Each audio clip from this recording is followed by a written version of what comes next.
तो भाई लोग, जैसा कि मैंने पिछली वीडियो में आप सबसे वादा किया था कि नेक्स्ट वीडियो जो आएगा और रिलीज प्लेयर को लेकर आएगा कि कौन कौन से टीम से कौन कौन से प्लेयर रिलीज होंगे आईपीएल 2026 से पहले। और क्योंकि 2026 के आईपीएल के लिए दिसंबर में ऑक्शन होना है, तो उससे पहले ही सभी टीमों को रिलीज प्लेयर का लिस्ट जारी करना होगा।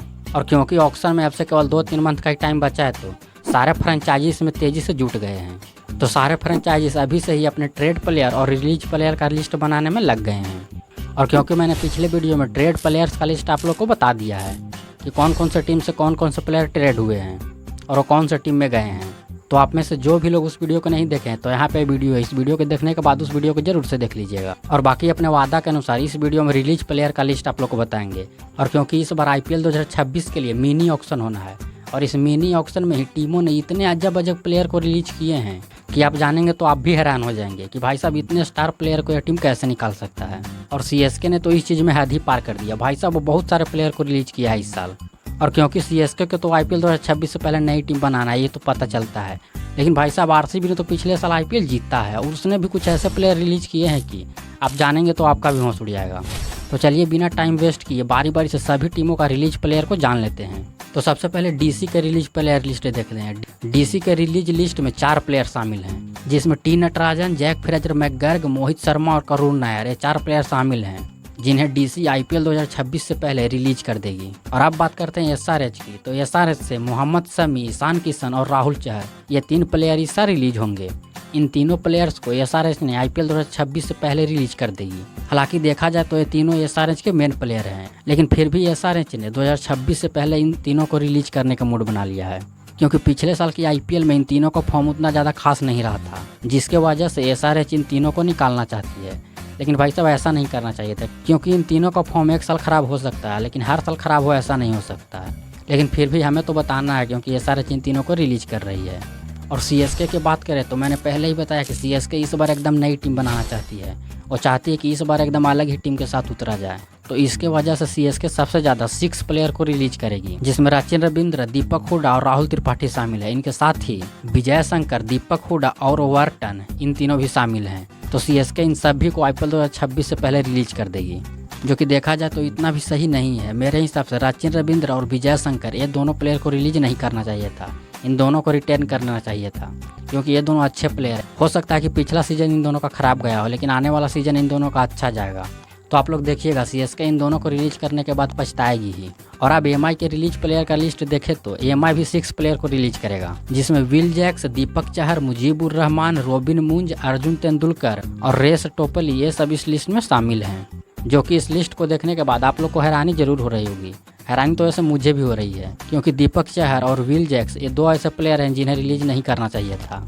मुझे ऐसा लगता है कि विल जैक्स और दीपक चहर इन दोनों मुंबई के लिए अच्छे कर रहे थे और आने वाले सीजन में भी अच्छे करते, तो इन दोनों का रिलीज करना तो मुझे समझ नहीं आ रहा है। और अब जीटी के रिलीज प्लेयर का बात करें तो जीटी इन सब की तरह 5-6 प्लेयर को रिलीज नहीं करेगी।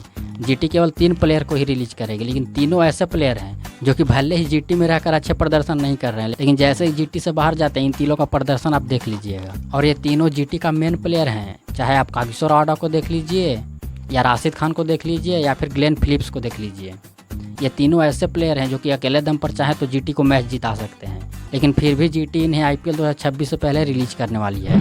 और आरसीबी भी इस बार 5 प्लेयर को रिलीज करने वाली है, जिसमें लियम लिविंगस्टन और लुंगी एंगेडी, ये 2 मेन प्लेयर हैं जिन्हें आरसीबी रिलीज करेगी। इनके साथ ही रसिक दार सलाम, स्वप्निल सिंह और मनोज भंडागे भी शामिल हैं। तो आरसीबी अगले सीजन से पहले इन 5 को रिलीज करने वाली है। मैं अगर अपना ओपिनियन बताऊं तो लियम लिविंगस्टन को रिलीज नहीं करना चाहिए। हाँ, आप रसिक दार सलाम को रिलीज कर दीजिए, क्योंकि उनमें आप इतना पैसा इन्वेस्ट किए हैं कि जितना उनमें इन्वेस्ट करने की ज़रूरत नहीं थी, और भी आपको सस्ते मिल सकते थे। तो रसिक दार सलाम को रिलीज करके आप उन्हें सस्ते में भी खरीद सकते हैं, क्योंकि उन्हें आप 6 करोड़ रुपए दिए हैं। 6 करोड़ के लायक वो है नहीं, क्योंकि उन्हें आप बेंच पर ही ज़्यादातर बैठा कर रखते हैं। तो अगर आरसीबी उन्हें रिलीज भी करती है तो ऑक्शन में वो उनकी तरफ जरूर जाएंगे।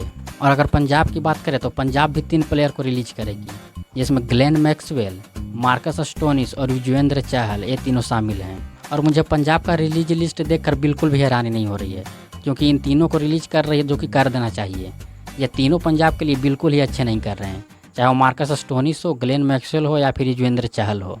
आप अगर 2025 के सीजन देखेंगे तो इन तीनों का बिल्कुल ही खराब गया है।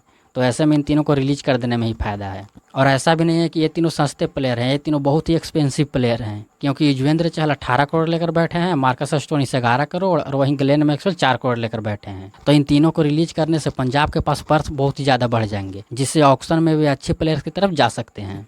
और केकेआर की बात करें तो केकेआर भी 5 प्लेयर को रिलीज करेगी, जिसमें सबसे हाईलाइटेड वेंकटेश अय्यर, जो कि भाई साहब 23.75 करोड़ लेकर बैठे हैं। और उनका 2025 के आईपीएल में प्रदर्शन देखेंगे तो आप हैरान हो जाएंगे। जो एक टीम का 24 करोड़ लेकर अकेले बैठा हो, उसका प्रदर्शन तो टॉप लेवल का होना चाहिए था, लेकिन वेंकटेश अय्यर का प्रदर्शन बिल्कुल नाक के बराबर था आईपीएल 2025 में, जो कि आप लोग देखे भी थे। और यही कारण है कि केकेआर वेंकटेश अय्यर को 2026 से पहले रिलीज कर देगी। और वेंकटेश अय्यर ट्रेड भी हो गए हैं, तो कौन सा टीम में वेंकटेश अय्यर गए हैं वो आप देख लीजिएगा इस वाले वीडियो में, जो कि पिछले वीडियो में मैंने बता दिया था। और अय्यर के साथ साथ केकेआर नोकिया, डिकॉक, रहाने और स्पेंसर जॉनसन इन सबको भी रिलीज करेगी। और क्योंकि रहाने पिछले सीजन केकेआर के कैप्टन थे, तो कैप्टन भी केकेआर को एक नया मिलने वाला है। और केकेआर इस बार ऑक्शन में एक अच्छे प्लेयर को ढूंढेगी, जिसे कि वो अपने टीम का कैप्टन बना सके। तो अब बात कर लेते हैं आरआर की, जो कि इस साल सबसे कम प्लेयर रिलीज करने वाला टीम है, क्योंकि आरआर इस बार केवल 2 ही प्लेयर को रिलीज करेगी, जिनमें सिमरन हेटमायर और नीतीश राणा, यही 2 प्लेयर ऐसे हैं जिन्हें आरआर इस बार रिलीज करेगी। हालांकि मुझे पता है कि आप लोग के मन में ये भी चल रहा होगा कि संजू सैमसन भी तो आरआर को छोड़कर इस बार जाने वाले थे, लेकिन अगेन फिर से मैं यही वीडियो रिकमेंड करूंगा, क्योंकि इस वीडियो को देखने के बाद ये भी सवाल आपका क्लियर हो जाएगा। और अब एलएसजी की बात करें तो एलएसजी भी 3 प्लेयर को ही रिलीज करेगी, जिसमें मयंक यादव, रवि बिश्नोई और डेविड मिलर, ये तीनों शामिल हैं। और ये तीनों मिलकर एलएसजी का लगभग 30 करोड़ रुपये खाकर बैठे हैं, जो कि एलएसजी इस बार इन तीनों को रिलीज करके ऑक्शन में अच्छे अच्छे प्लेयर को ढूंढेगी, क्योंकि इन तीनों को रिलीज करने के बाद एलएसजी के बाद पर्स भी बहुत ज़्यादा हो जाएगा। तो यह था 10 टीमों का रिलीज प्लेयर का लिस्ट। बताइएगा आप लोगों को कैसा लगा, और कौन से टीम का रिलीज प्लेयर आपको एकदम अतरंगी लगा हो, जो आपको लगता हो कि इन्हें रिलीज नहीं करना चाहिए था इससे। बाकी कल से अब एशिया कप भी शुरू हो रहा है, तो एशिया कप के मसाले के लिए आप इस चैनल से जुड़े रहें।